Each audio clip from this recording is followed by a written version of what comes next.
I had just buried my mother when I came back to our family cabin hoping for some peace, only to be slapped in the face by a stranger holding fake legal papers. $6,000 she demanded, plus $800 in penalties. And when I thought it couldn't get worse, she left her business card on my mother's grave like a calling card of war. That was the moment I knew I wasn't just fighting for a cabin, I was fighting for everything my family had ever built. 8 months earlier, I wasn't here. I was in Denver watching my mom fade away from stage 4 cancer. Those months broke me financially, emotionally, spiritually. When she passed, I wanted nothing more than to hide in the cabin where she taught me to fish and where my grandfather built a life from nothing. But the second I pulled into the driveway, this polished woman in her 40s, Karen Willis, was already there. She had a white van with Pine Valley Management Services plastered on the side, folders, permits, even a contractor's belt. She looked like she owned the place. "Mr. Johnson," she said, as smooth as butter, "you owe us $6,000 for managing your abandoned property." She slid an invoice onto the hood of my truck. The paperwork looked real, letterhead, detailed line items for lawn maintenance, pest control, even security. And then I saw it.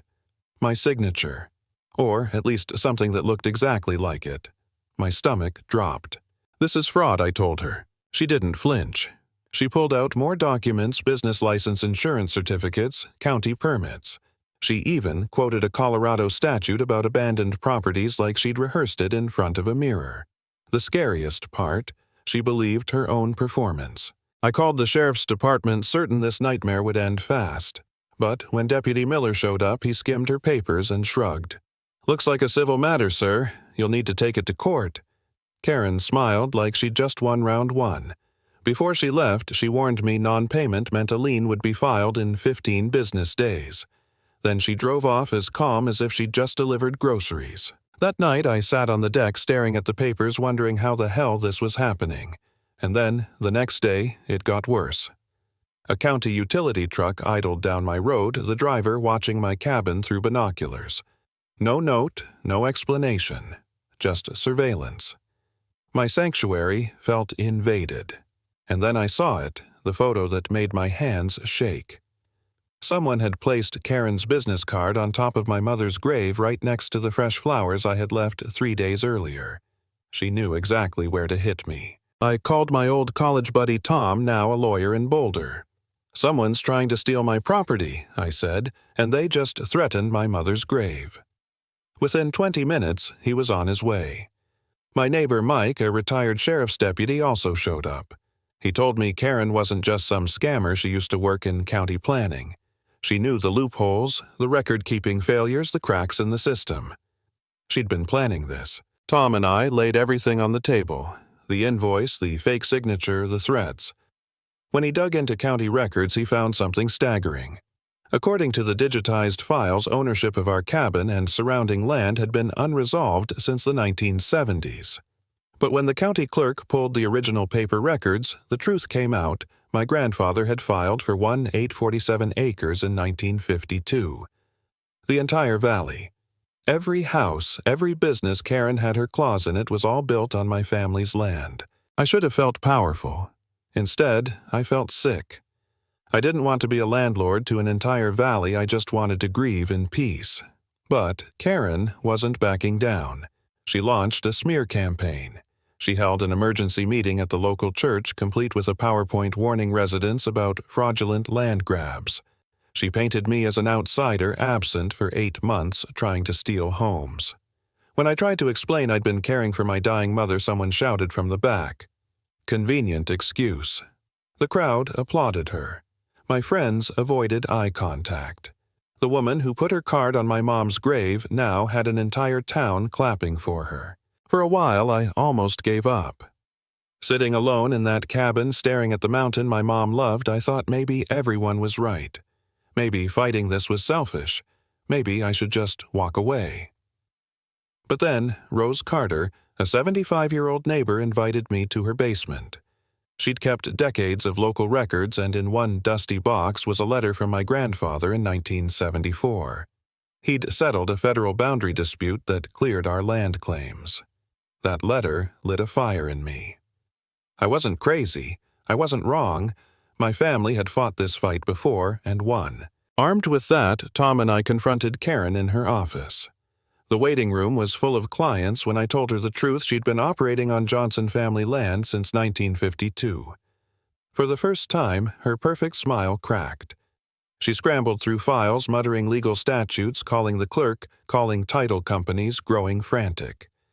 She shut down her office that day, but I knew she wasn't finished. And I was right. A few hours later, I got a text from an unknown number: "Withdraw your claims in 24 hours. Or everyone will know what really happened to your mother's money." She was digging into my finances, into the darkest parts of my life, twisting the knife. Not long after, my cousin called me asking if I was really trying to steal family land.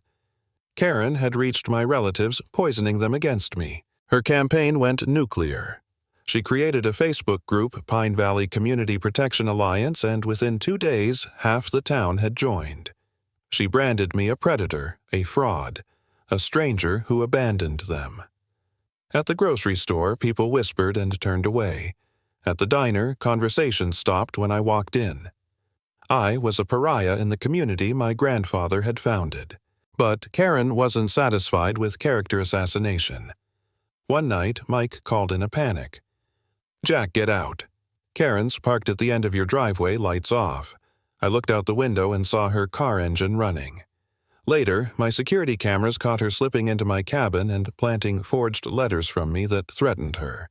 The next morning, she filed for a restraining order. Her plan was perfect: make me look violent, unstable, and get me legally barred from my own home. When I showed Tom the evidence, he was furious.